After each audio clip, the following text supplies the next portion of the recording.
Well, welcome back. More on the situation in the Gaza war now. And what is the reaction from Palestinians to Israel's warning that the war could go on beyond 2024? I'm joined now by Palestinian ambassador to the UK, Husam Zomlot. Thank you for joining us tonight.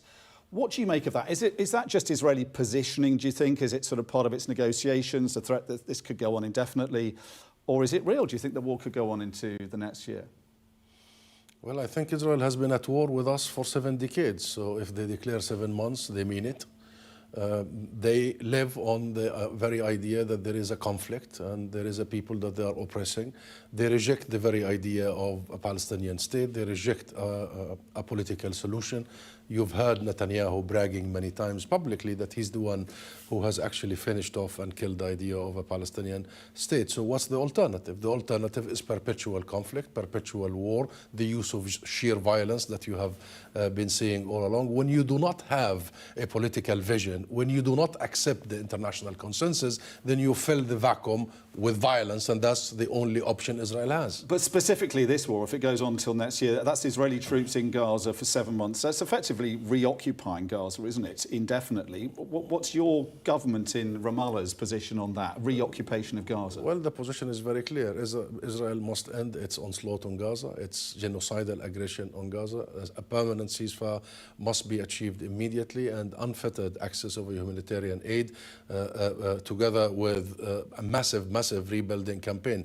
Gaza has been destroyed, and I've just heard the Israeli official in your show a few minutes ago saying that the two aims is A, getting back the hostages, and the second is eradicating Hamas. This is dissembling. It's lying. Because hostages could You don't believe it? Of course not. Here is the facts. First, Israel has been killing a great deal of number of these hostages. And second, these hostages would have been released long ago, should Israel have heeded. Well, they say they need to keep pressure militarily on the Palestinians and Hamas to get their hostages back. That's their position. That's not true. Ask the mediators, ask Egypt, Qatar, and the US.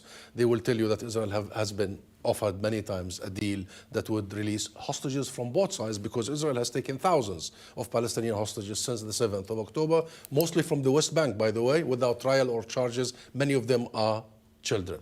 Now, the second big lie was just made on your show, is that this is about Hamas, eradicating Hamas.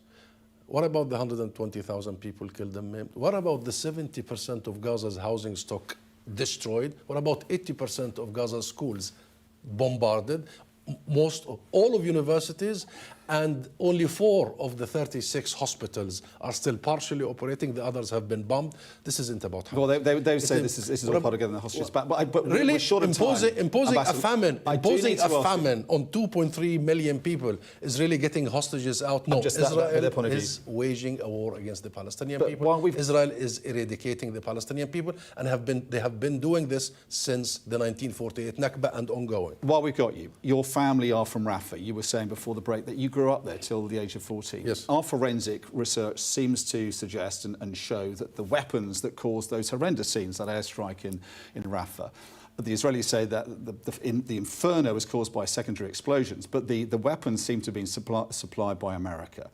What's your reaction to that revelation? That really, America should be, the US administration should be ashamed of itself now.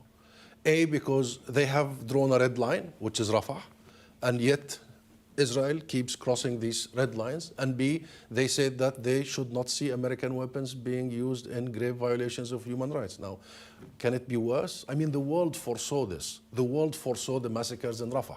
The world predicted what has taken place in the last few days. Almost like you and I were seeing these images coming before they actually happened. And yet, the US, all what it has to say is that Israel has not crossed a red line. This explains to you all what it takes. I mean, either the US policy and actions are incompetent or disingenuous, or both. A number of countries are recognising Palestine. Does it make any difference, do you think?